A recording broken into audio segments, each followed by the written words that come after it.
ప్రభునందు ప్రియమైన దేవుని బిడ్డలకు మన ప్రభువైన యేసు క్రీస్తు నామమున శుభములు కలుగును గాక.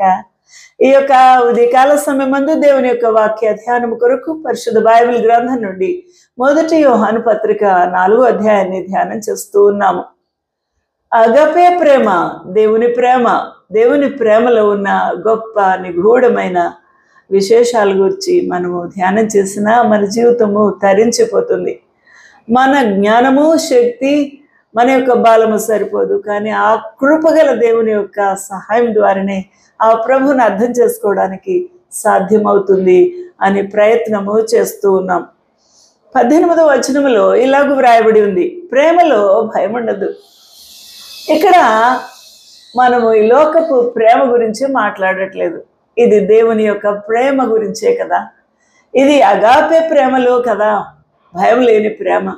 మనం ఈ లోకంలో ఉన్న ప్రేమలు మనము చూస్తే అవి కూడా తెగించేసి ఎంతోమంది లవ్ మ్యారేజ్ చేసుకుంటున్నారు. ఆ ప్రేమకు వారు బదులుగా తల్లిదండ్రులు ఒప్పకపోతే వారు తెగించి బయటికి వెళ్ళిపోతున్నారు. అయితే కొన్నిసార్లు వారు ప్రాణమే ఇచ్చేస్తున్నారు. కానీ ఈ ప్రేమ, అటువంటి ప్రేమ, ఇది పరలోక రాజ్యమునకు, నిత్య జీవమునకు దారి తీయదు. ఇది ఆరిని అగ్నికి, తీర్పుకే దారి తీస్తుంది కదా. అందువలన ఆ ప్రేమలో జీవము లేదు, ఆ ప్రేమలో ఏమి లేదు, సత్యము లేదు. ఆ ప్రేమ కొరకు తప్పించిపోయి ఈ లోకంలో దేవుడిచ్చిన ఆయుష్ను, ప్రాణాన్ని ఇక్కడే బలి చేసుకుంటూ ఉన్నారు. అది దేవుని చిత్తం కాదు. దేవుడిచ్చిన ఈ జీవము, దేవుడిచ్చిన ఈ ప్రాణము, దేవుడిచ్చిన ఈ యొక్క ఉనికిని మనము కట్ ఆఫ్ చేసుకోవడానికి మనము సృష్టికర్తకు ఎదురు తిరిగిన వారమే. అందువలన దేవుని ప్రేమ నువ్వు అర్థం చేసుకుంటే అటువంటి అగాత్యాలు చేసుకోవడానికి ముందుకు రావు.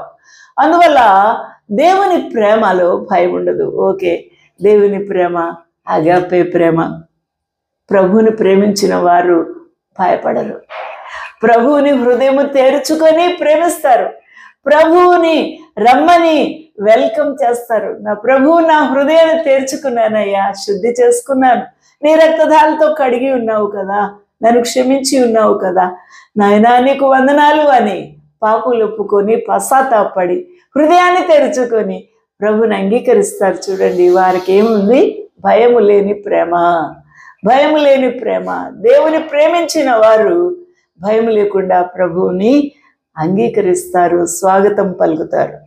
అయితే ఆ యొక్క ప్రేమ మరి ఈ రోజున తాత్కాలికంగా ప్రభువుని అంగీకరించి రేపొద్దున వచ్చే సంవత్సరము మళ్ళీ మర్చిపోవడం కాదు. ఇది నిత్యము నిలిచేదిగా ఉండాలి. హల్లెలూయా. మన జీవితాంతం ఉండాలి. తుది కొన ఊపిరి వరకు మన జీవితాంతం మన తీర్మానము అయి ఉండాలి. ఇది మనం అర్థం చేసుకోవాలి. ఈ ప్రేమ ఎలాంటిది? పరిపూర్ణమైన ప్రేమ. ఆ అగాపే ప్రేమ నీలో ప్రవహించినప్పుడు అది పరిపూర్ణంగా ఉంటుంది. అందులో భయం ఉండదు. భయం వెళ్ళగొట్టేదే ఆ ప్రేమ. కాబట్టి ఈ ప్రేమలో దండన కూడా ఉందట. ఈ ప్రేమలో, అగాపే ప్రేమలో దండన ఉందట. అంటే మనకు వెంటనే గుర్తు వచ్చేది ఎవరంటే ఇశ్రాయేలీయులు. ఇశ్రాయేల్ కొరకే ప్రభు లోకంలో తన యొక్క రక్షణను వెల్లడి చేశాడు. వారి కొరకే తన ప్రాణం పెట్టాడు. అయితే వారు ఆ ప్రభును రిజెక్ట్ చేసినట్టుగా చూస్తున్నాం. ఆ ప్రభుని అంగీకరించలేదు. అందువల్ల ఆ ప్రభు వారిని ఏం చేస్తున్నాడు? దండన ఖచ్చితంగా చేశాడు. దండన చేశాడు. ఆ పవిత్రమైన జీవితాన్ని వారు ఏం చేసుకున్నారు? మొత్తం పాడు చేసుకున్నారు. పరిశుద్ధులుగా ఉండవలసిన వారు, దేవుని స్వాస్థ్యముగా ఉండవలసిన వారు, దేవుని సొత్తైన ప్రజలుగా ఉండవలసిన వారు, దేవునికి రిప్రజెంటేటివ్గా ఉండవలసిన వారు, దేవునికి వారికి సత్సంబంధముగా ఐక్యత కలిగి ఉండవలసిన వారు ఏం చేశారు? ఈ లోకాన్ని హత్తుకున్నారు, ఈ లోకాన్ని ప్రేమించారు, లోకాన్ని కౌగిలించుకున్నారు. అందువల్ల వారి జీవితంలో ఏం జరిగింది? ఆ ప్రభు యొక్క పరిశుద్ధత కోల్పోయి ఉంటున్నారు. అపవిత్రత అలుముకుంది. నీతి వస్త్రము, మహిమ వస్త్రము, దేవునితో కలిసి సహవాసము చేసే ఆ యొక్క అద్భుతమైన ఆ పై మాయమరుపు కోల్పోయి ఉన్నారు. దిగంబరత్వం వచ్చింది. నా ప్రియులరా, ఈ రోజున పాపం వల్లనే వచ్చింది. ఈ యొక్క రిజెక్షన్ వల్లనే వచ్చింది. అందువలన ప్రేమలో ఏమి లేదు, భయము లేకుండా ప్రభుని ప్రేమిస్తే ఈ లోకాన్ని ఆకర్షించుకోవు. దాన్ని ప్రేమించవు, వారిని ప్రేమించవు. లోకస్తులు, లోక కార్యములు, లోక అలవాట్లు, వారి యొక్క ఆచారములు ప్రేమించు. ఈరోజున ఆలోచన చేద్దాం. నువ్వు పరిశుద్ధమైన దేవుని బిడ్డగా, సొత్తుగా ఆ ప్రభుని అంగీకరించిన తర్వాత, నువ్వు ఆయన కుమారుడిగా, కుమార్తెగా ఉన్న తర్వాత నీవు లోకం జోలికి ఇంకా వెళ్తున్నావా? అయితే దండన తప్పదు. ఆలోచన చేద్దాం. నువ్వు అపవిత్రపరచబడుట, నువ్వు పరిశుద్ధం నుంచి నువ్వు దూరముగా మరి జారుకొనుట అనేది ప్రభు తట్టుకోలేడు నా ప్రియులరా. అందువలన భయము దండనతో కూడినది. భయపడువాడు ప్రేమయందు పరిపూర్ణము చేయబడిన వాడు కాడు. దేనికి భయపడుతున్నాడు? ఈ లోక సమాజమునకు, వారి సహవాసమునకు, వారి యొక్క అలవాట్లకు, వారి యొక్క ఆచారములకు భయపడి అవి నెరవేర్చడానికి ఇష్టపడుతూ ఉన్నాడు కదా. అందువల్ల ప్రభు తప్పనిసరిగా దండన చేస్తాడు. ఆయన దండన చాలా సీరియస్గా ఉంటుంది. ఆలోచన చేద్దాం. There is no fear in love, in the love of the Lord. కాబట్టి ప్రభు ప్రేమ పర్ఫెక్ట్గా ఉండాలి.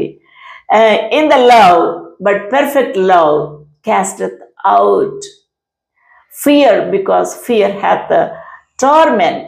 He that feareth is not made perfect in love. ఆలోచన చేద్దాం. ఎవరైతే ప్రభు యొక్క ప్రేమలో పర్ఫెక్ట్గా, పరిపూర్ణముగా వారి జీవితమును అంకితం చేసుకొని ప్రభుని ప్రేమించలేకపోతున్నారో వారు భయపడతారు. వారు ఈ తీర్పు కొరకు, దేవుని యొక్క దండన కొరకు, మరియు ఆరని అగ్ని కొరకు ఖచ్చితంగా భయపడతారు. ఆయన మొదట మనల్ని ప్రేమించను, అలాగా తన ప్రాణాన్ని కూడా పెట్టాడు కదా. అందువల్ల మనము ప్రేమించబద్ధులమై ఉన్నాము. అంతగా నేను ప్రేమించిన ఆ ప్రభువుకు నువ్వు రెస్పాన్స్ చేయొద్దా? ఒక గ్లాస్ మంచినీళ్ళు ఇస్తేనే మనం ఏం చేస్తాము? థ్యాంక్ యూ సో మచ్ అంటాము. అయితే ప్రభు ఇంతగా నిన్ను ప్రేమించి, ఎంతగా నిన్ను ఆశీర్వదించి, నిన్ను కనికరించినప్పుడు నువ్వు ప్రేమించవద్దా? నువ్వు రెస్పాన్స్ చేయవద్దా? ఆలోచన చేద్దాం.